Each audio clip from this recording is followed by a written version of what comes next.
Oui, bonsoir, bonjour tout le monde. Euh, Bienvenue encore une fois sur Bateau BSC. Aujourd'hui, on va parler un peu d'humanisme et, euh, et des religions. Bon, c'est pas, c'est pas un thème assez, on va dire ça comme ça, assez prisé dans un pays comme le mien, le Cameroun, où on va dire 70% de la population est religieuse et disons 50% chrétienne. Euh, mais aujourd'hui, je parle pas des gens, je parle pas des Camerounais, je parle pas des religieux. J'en ai dans ma famille, j'en ai d'ailleurs qui sont même des pasteurs, pas un, mais plusieurs. Euh, Ici, je vais plus me focus sur moi, sur ma définition de l'humanisme et, euh, et surtout si il y a des textes, il y a des versets dans la Bible euh, qui sont en contradiction de par mon entendement, qui sont en contradiction avec ma définition de l'humanisme. Donc, on va un peu faire ce travail ensemble, ok? Je vais donc vous inviter déjà, on va aller sur... déjà, on commence même par l'humanisme. Qu'est-ce que l'humanisme? Ok, on va un peu décortiquer ça ensemble avant de se jeter dans le vif du sujet. Euh, Qu'est-ce que l'humanisme? On va chercher la définition du Larousse. Bon. Je donne mon consentement, blablabla.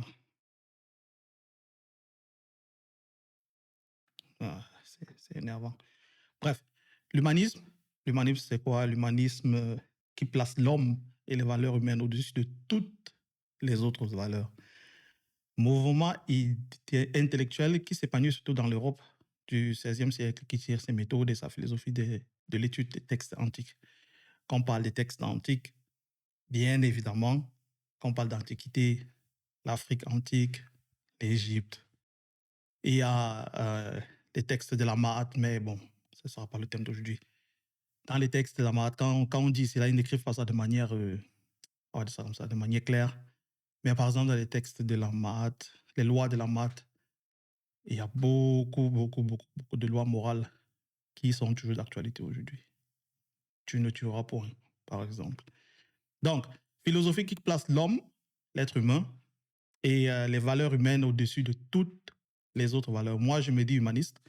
Et pour ça, on va aller ensemble, on va essayer de voir. J'ai déjà recherché certains textes, et on va essayer de voir ensemble euh, où est-ce ces textes-là, qui sortent de la Bible, bien évidemment, où est-ce que ces textes-là se situent dans ma boussole humaniste.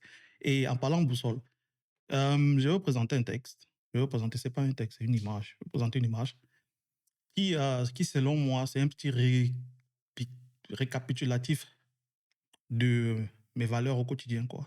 Comment est-ce que je m'oriente? Elle n'est pas exhaustive, mais ça permet quand même d'avoir un point de vue. Je vous le montre là. Je ne sais pas si vous voyez, c'est celle-ci. Voilà. Donc, pour moi d'abord, tu vois, en tant qu'Africain, dans notre spiritualité déjà, c'est connu, la femme. La femme est très importante.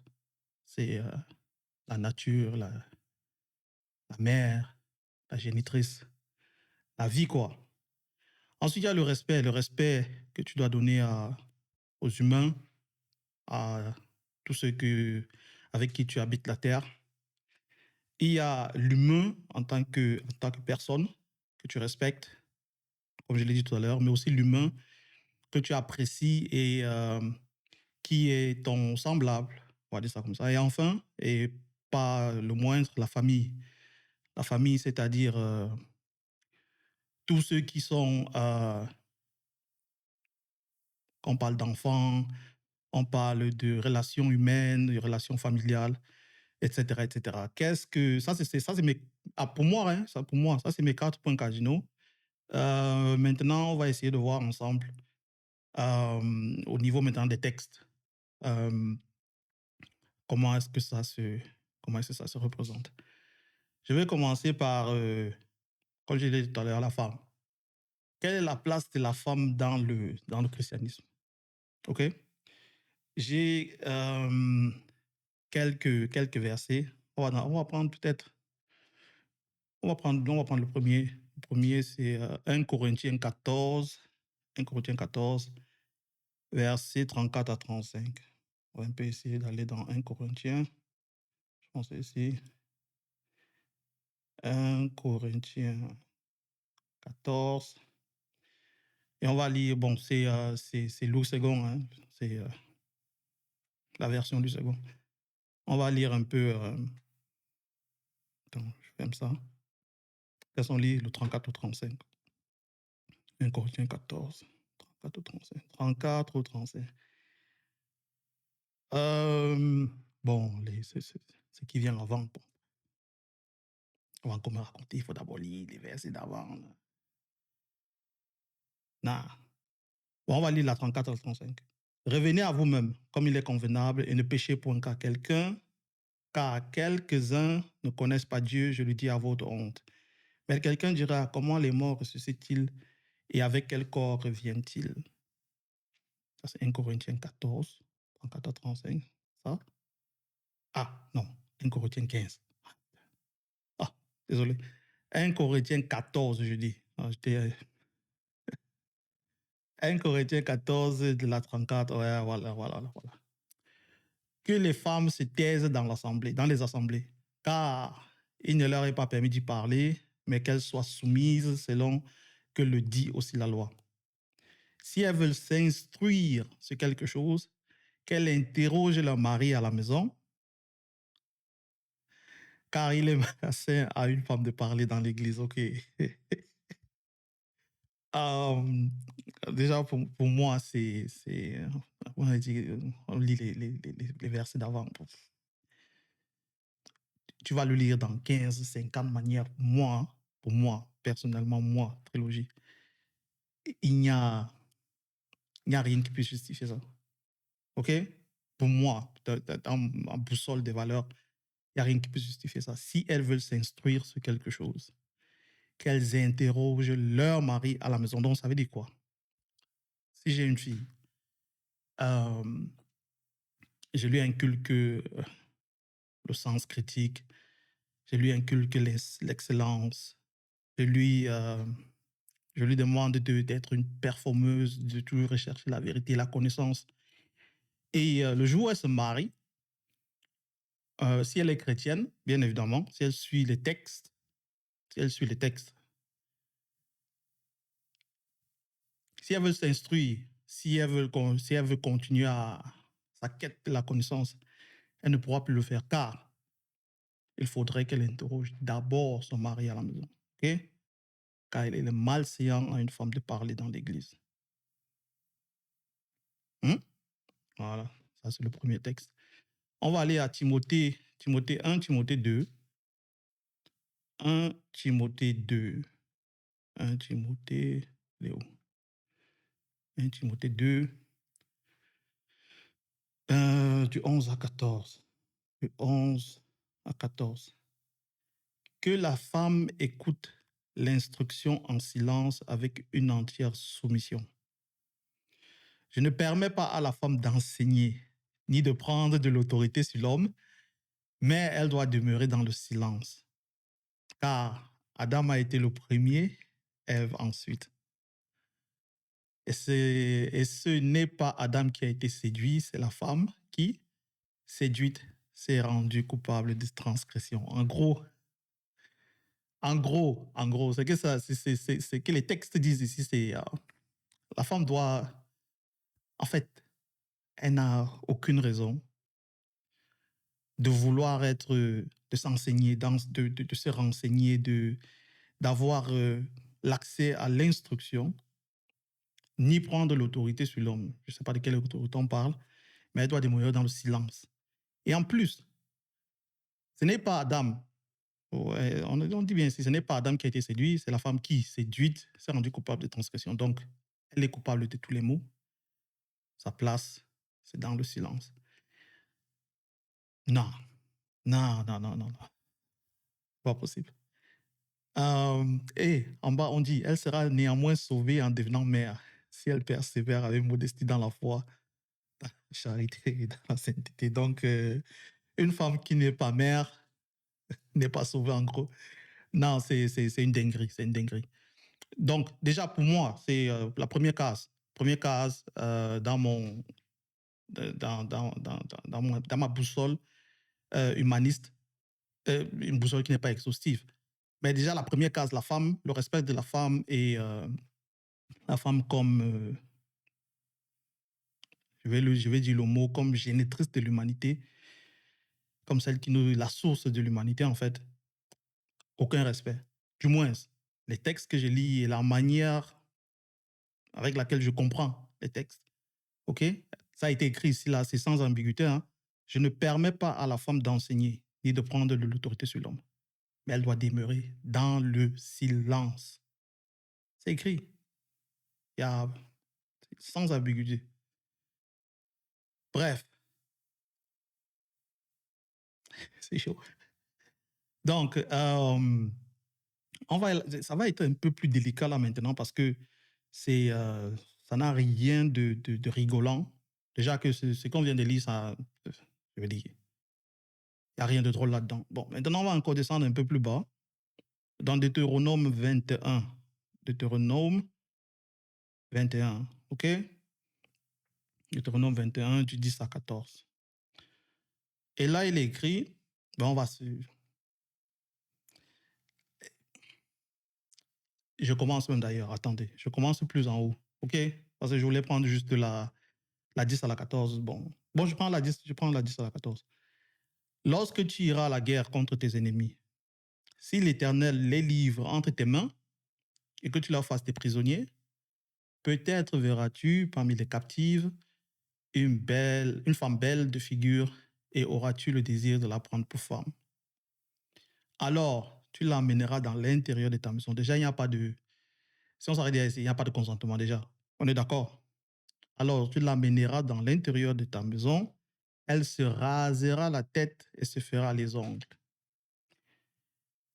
Pourquoi se faire les ongles? Peut-être pour avoir peur des blessures.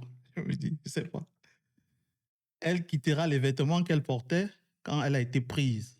Quand elle a été prise. Elle demeurera dans ta maison et elle pleurera son père et sa mère pendant 1 mois. Après cela, tu iras vers elle, tu l'auras en ta possession et elle sera ta femme. Pas de consentement, pas de demande. Elle est soumise, elle est ta possession. Tu l'auras en ta possession.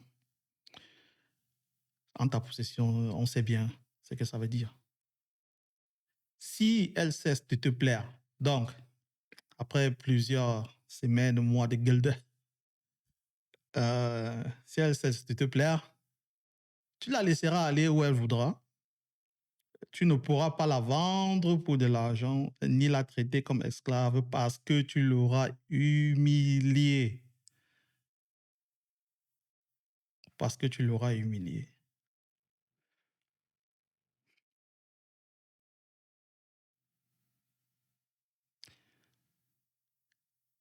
C'est violent, c'est violent, c'est violent.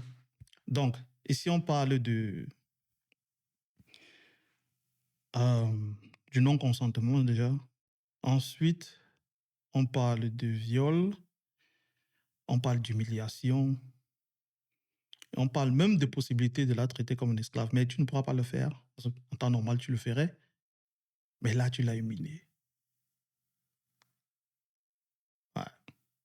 Donc, selon les textes, on est ici dans Deutéronome 21.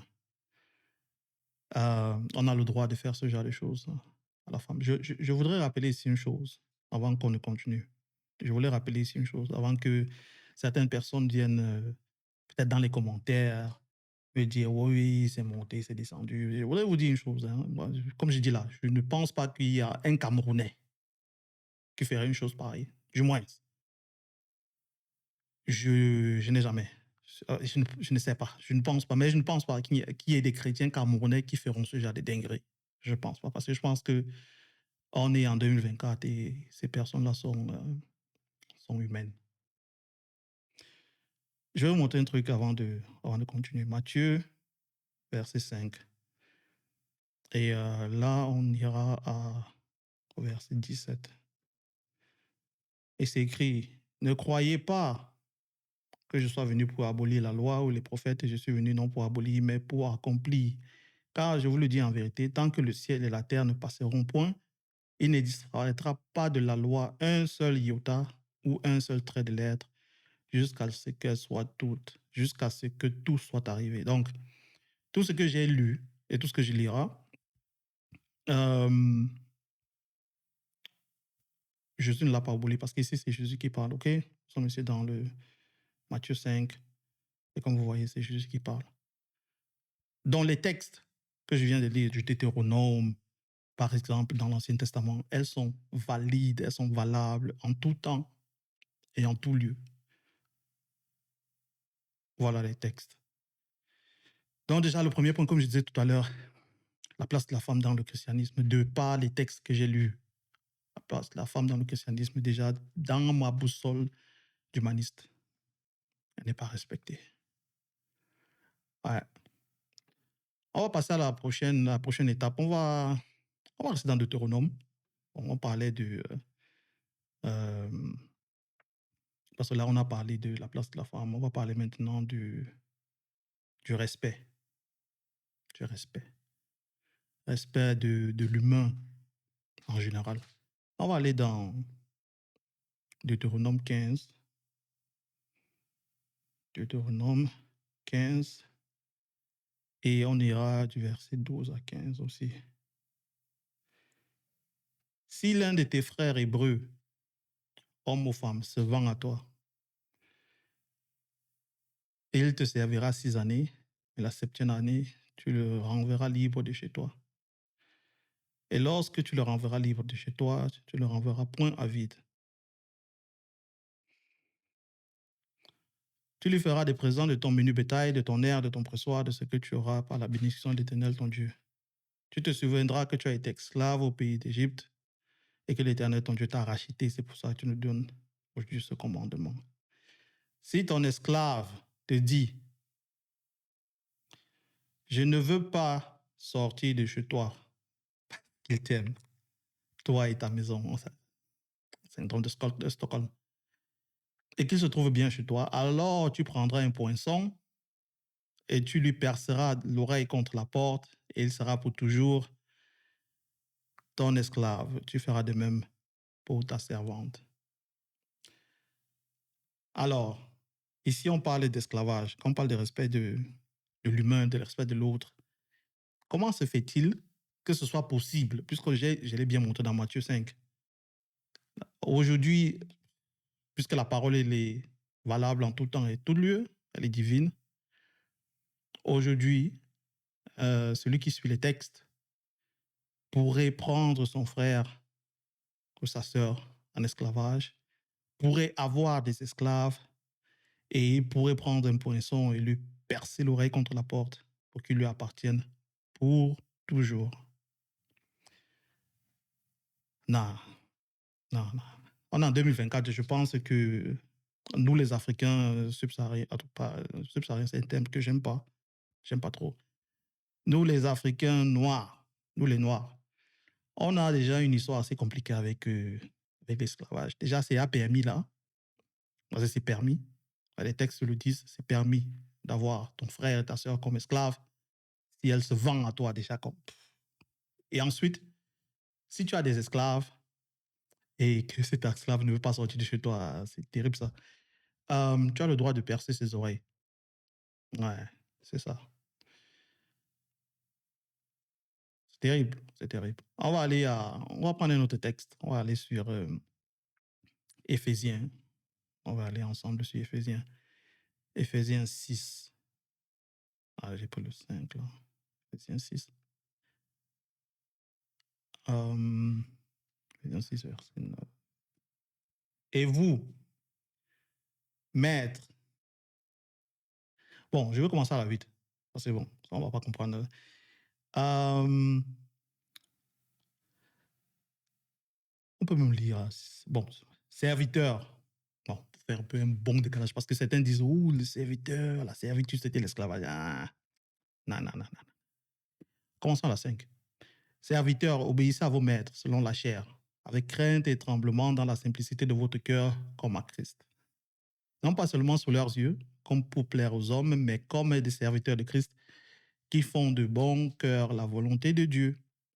Servez-les, donc le serviteur envers son maître, servez-les envers empressement, comme servant le Seigneur et non des hommes, sachant que chacun, soit esclave, soit libre, recevra du Seigneur selon ce qu'il aura fait de bien. Et vous, maîtres, agissez de même à leur égard et abstenez-vous de menaces, sachant que leur maître et le vôtre est dans les cieux et que devant lui, il n'y a point d'acception de personne. Mhm.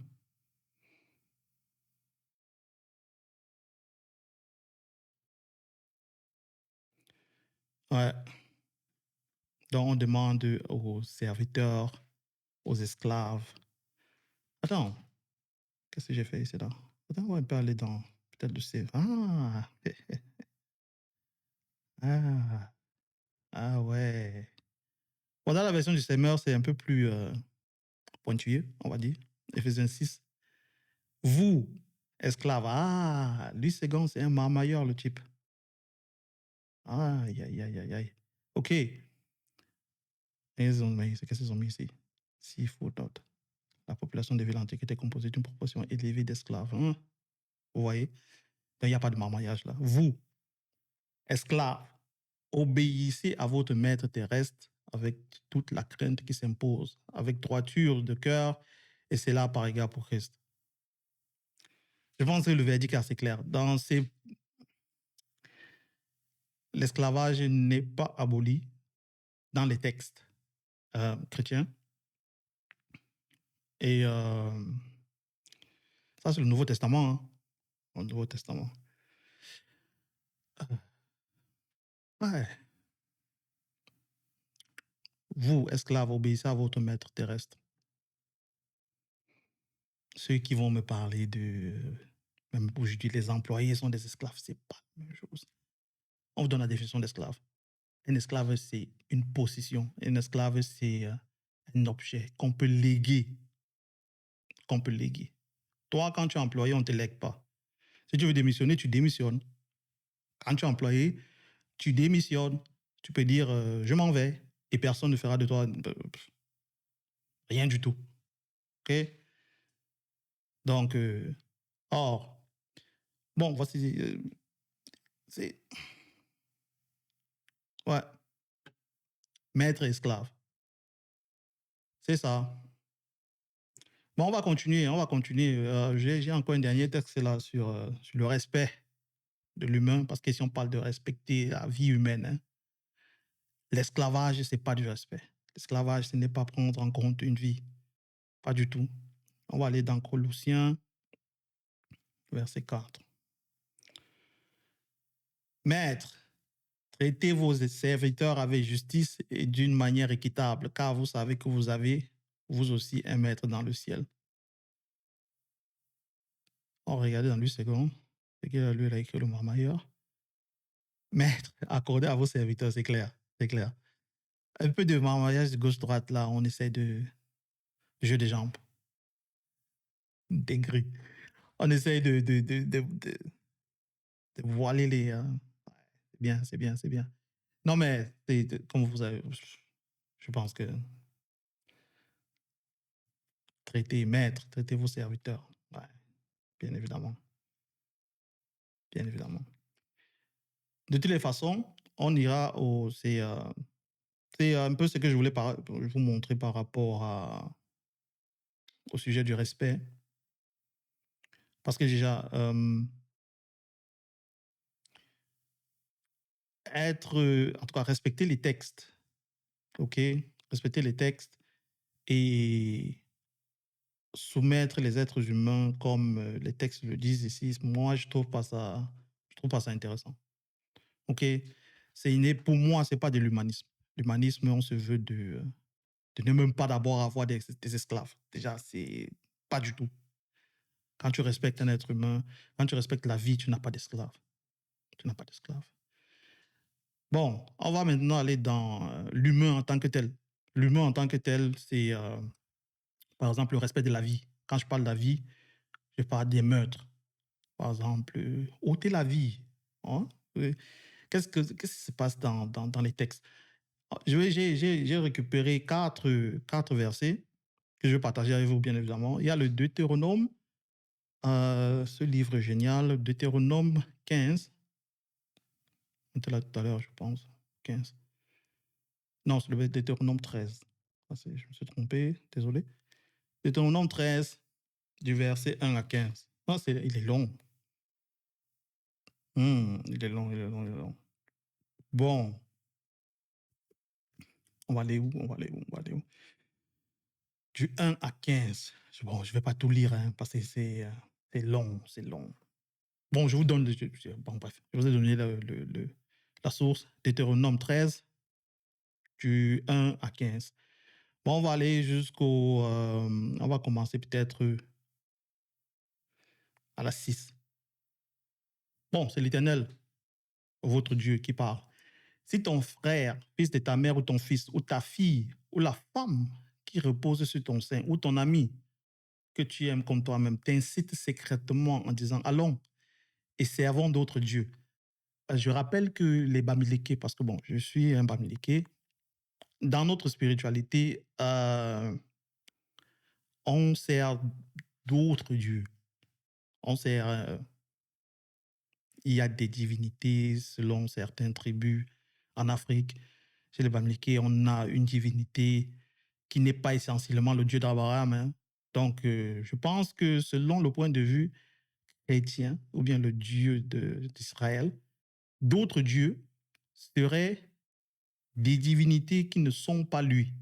Donc, même si vous êtes monothéiste, tu es bamiléké, mais monothéiste de ta spiritualité africaine, et que ton frère, le fils de ta mère, ou ton fils, ou ta fille, ou la femme qui repose sur ton sein, ou ton ami que tu aimes comme toi-même, t'incite en disant, bon, bro, allons un peu au village, là, se reconnecter avec nos traditions.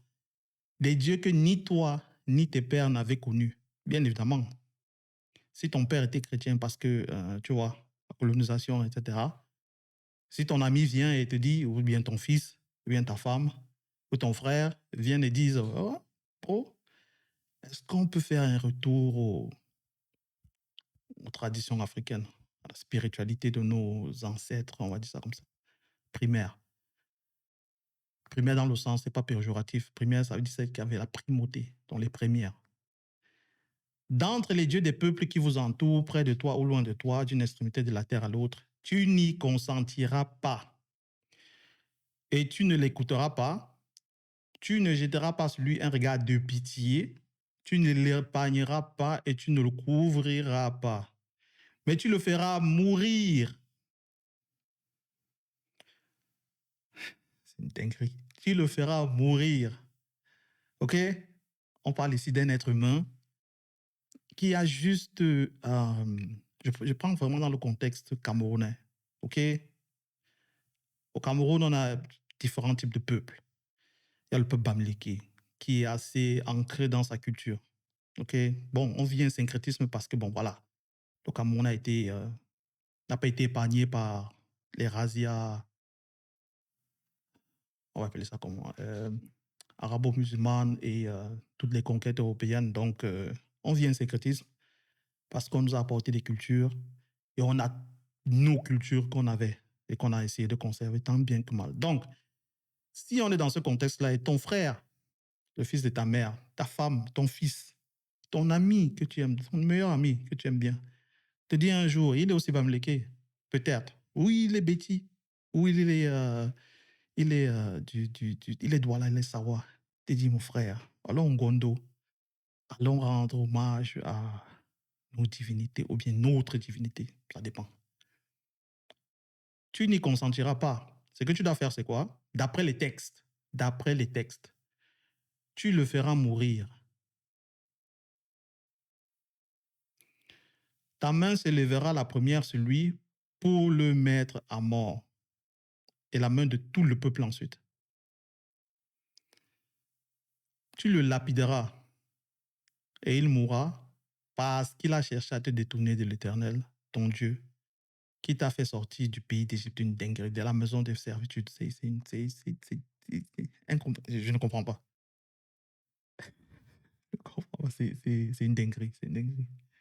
Ouais, c'est un peu ça. Donc, je ne vais pas trop m'attarder. On va passer à une autre. Deutéronome 22. Deutéronome 22. C'est une dinguerie. Je découvre certains textes avec. Je redécouvre certains textes avec vous. Parce que je les ai. Bon, j'ai été chrétien. Il faut dire la vérité. J'ai été chrétien et ma famille aussi. Donc, Deutéronome 22, du 23 à la 25, du 23 à la 25. 23. Si une jeune fille est fiancée et qu'un homme la rencontre dans la ville et couche avec elle, vous les amènerez tous deux à la porte de la ville, vous les lapiderez. Bon, on parle à 22. Commençons à la 22 parce que je viens de voir. Si l'on trouve un homme couché avec une femme mariée, et je ris, mais c'est avec beaucoup de peine, vraiment. Je n'ai aucune autre réaction, en fait. Parce que c'est tellement, c'est lunaire. C'est lunaire. J'ai fait la catéchèse, hein, bon, bref. C'est lunaire. Si l'on trouve un homme couché avec une femme mariée, ils mourront tous deux. L'homme qui a couché avec la femme et la femme aussi. Tu ôteras ainsi le mal du milieu d'Israël. Oh, waouh. Si une fille vierge est fiancée et qu'un homme la rencontre dans la ville et couche avec elle, vous les amènerez tous deux, à la porte de la ville, vous les lapiderez et ils mourront, la jeune fille pour n'avoir pas crié dans la ville et l'homme pour avoir déshonoré la femme de son prochain. Tu ôteras ainsi le mal du milieu de toi. Donc, une jeune fille et un jeune homme se rencontrent, ils tombent fous amoureux l'un de l'autre. Elle est fiancée, elle n'a pas épousé, elle est fiancée. Elle fait l'erreur, bien évidemment, l'erreur humaine. C'est pour ça que je parle d'humaniste. Ils font l'erreur, les deux jeunes personnes, de coucher ensemble. Ce qu'on doit faire en tant qu'humain, si on lit les textes, c'est de les lapider. OK? On les prend tous deux, on les lapide.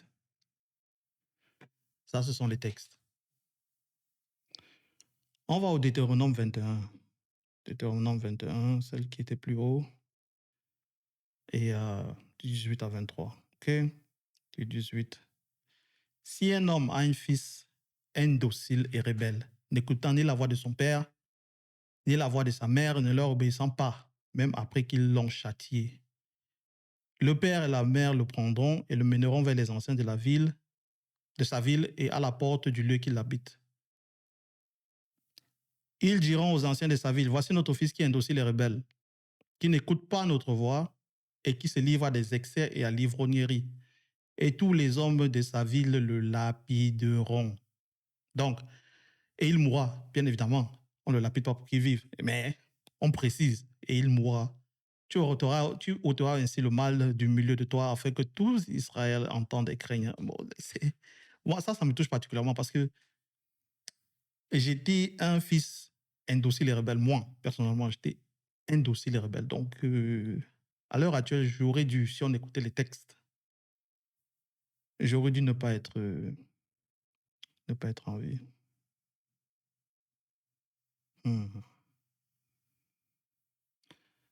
Ah, c'est cool. Ouais.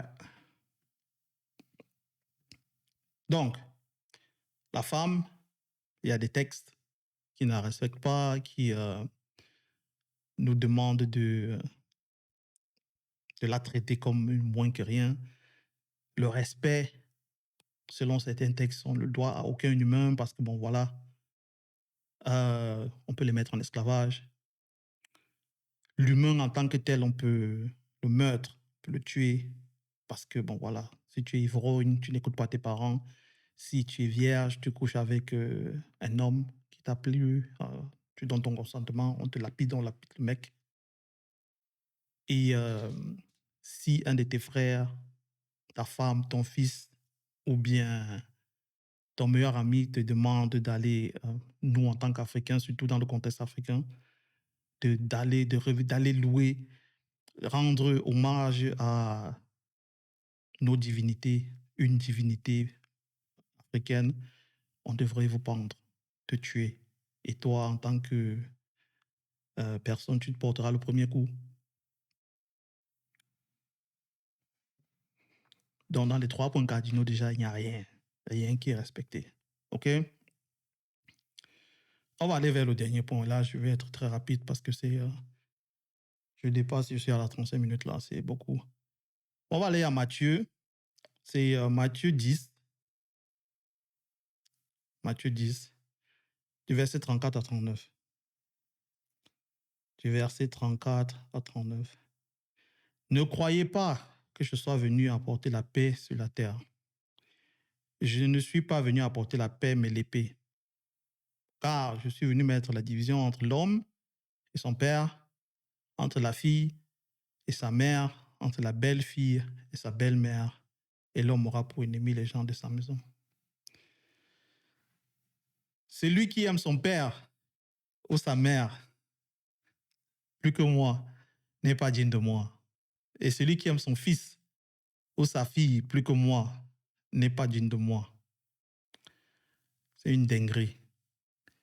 Ah, je suis choqué. Ça, c'est une dinguerie. Ah, donc, selon les textes, OK? Selon les textes, il est clair que la parole du Christ, de Dieu pour certains, OK, n'est pas venue pour la paix, mais pour diviser, OK? Est venue pour mettre les familles en... Moi, ça me touche particulièrement parce que ça me parle, ça me parle. Ça me parle. Car ici, veut mettre la division entre l'homme et son père. Et l'homme aura pour ennemi les gens de sa maison. Ouais. Moi, ça me parle parce que c'est presque comme du déjà vu. Que certains textes, qu'une certaine idéologie censée apporter la paix, censée être divine, divise plutôt. Et c'est écrit, hein? C'est même pas comme si on se cache. Vous allez interpréter ça comment? Je veux dire, tu vas me prendre n'importe quel verset avant, n'importe quel verset après, tu vas me prendre un autre verset, etc., etc. C'est écrit en noir et blanc. Ne croyez pas que je sois venu apporter la paix sur la terre. Je ne suis pas venu apporter la paix, mais l'épée. Car je suis venu mettre la division entre l'homme et son père, entre la fille et sa mère, entre la belle-fille et sa belle-mère. Et l'homme aura pour ennemi les gens de sa maison. Celui qui aime son père ou sa mère plus que moi n'est pas digne de moi. Donc, c'est une dinguerie. Donc, je n'ai pas le droit d'aimer mes parents plus que... Et celui qui aime son fils, ma chère, ou sa fille plus que moi n'est pas digne de moi. C'est une dinguerie. C'est... Donc, voilà. Au 4e point cardinal, la famille. Ici, c'est clair. Ta famille ne passe pas avant. Les textes disent que tu n'aimeras que d'abord lui avant les membres de ta famille. Donc, c'est assez clair que si tu suis les textes, ton frère, c'est pas ton frère, en fait. En tout cas, tu ne l'aimeras jamais assez, plus que les textes que Jésus, ou bien plus que ce que le christianisme t'impose de faire, quoi. Ta fille, elle passera toujours en deuxième position. Ton fils passera toujours en deuxième position sur cette terre. Et quand tu lis les textes d'avant, donc ça veut dire que si ta fille vierge est fiancée et fait l'erreur qui est humaine de rencontrer un homme et de coucher avec lui, toi, tu porteras la main sur ta fille. Je pense. Et si ton fils est indocile et boit, tu l'amèneras vers les anciens de la ville pour qu'on le lapide. Bien évidemment. Parce que de toutes les façons, la parole divine est au-dessus de ton fils. C'est une dinguerie. Donc, bref, On va s'arrêter. C'était là j'ai voulu faire une petite comparaison entre mes 4 points cardinaux de l'humanisme et regarder si dans le christianisme, il y a des textes qui vont à l'encontre de ces 4 points. Je les ai trouvés. Il y a assez de textes, non? Il y a assez de textes. J'ai juste pris quelques-uns, on dit quoi, un texte, ouais, pour vous les présenter, pour vous les mettre à l'image là. Et c'est une dinguerie. C'est une dinguerie, c'est une dinguerie, c'est une dinguerie. La femme n'est pas respectée, il n'y a pas de consentement, elle est inférieure à l'homme, elle doit se taire, elle ne doit pas s'instruire. On est en 2024. Si vous vous imaginez un peu ce que ça veut dire. Elle doit toujours demander l'approbation de l'homme, même si elle a envie de demander, elle a envie de connaissance. Euh, si tu as un enfant qui est indocile, il faut le tuer, il faut le lapider. On ne respecte pas la vie, il y a des esclaves. Ce n'est pas abolir l'esclavage. Hein. Il n'y a pas de texte qui abolisse l'esclavage.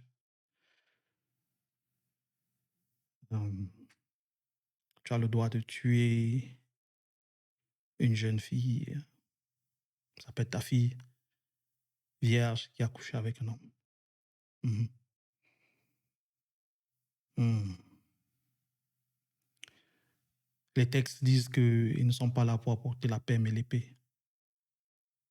Tu aimeras, si tu aimes ton père plus que le Dieu d'Israël, d'Abraham, tu n'es pas digne. Ni ton fils plus, ni ta fille. Ouais. Donc, sur ces mots, l'homme aura pour ennemi les gens de sa maison. Sur ces mots, je vais vous laisser. Merci d'avoir été des nôtres aujourd'hui encore sur Bateau Besset, d'avoir pris la peine de nous écouter pendant ces 42 minutes. Si vous avez des commentaires, des critiques, vous les mettez en bas dans les commentaires, bien évidemment.